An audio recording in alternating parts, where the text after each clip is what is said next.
जय हिंद एव्हरीवन.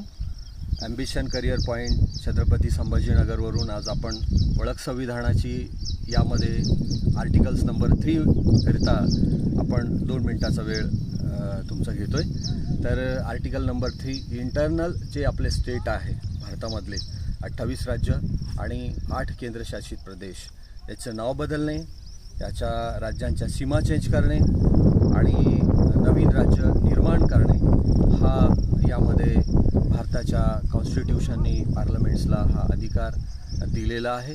जसे की भारताचं पूर्वीचं जे राज्य होतं बॉम्बे स्टेट, यामधून गुजरात आणि मराठी भाषिकांचा महाराष्ट्र निर्माण झाला, झारखंड निर्माण झाला, त्याच्यानंतर बिहारमधून जो आपण बघतो, त्याच्यानंतर मध्य प्रदेशमधून छत्तीसगड निर्माण झाला. पूर्वी म्हैसूर नावाचं राज्य होतं, आता त्याला कर्नाटक आपण बोलतोय. तर अशी अनेक राज्य निर्माण करणे, नवीन राज्य निर्माण करणे, त्याच्या सीमा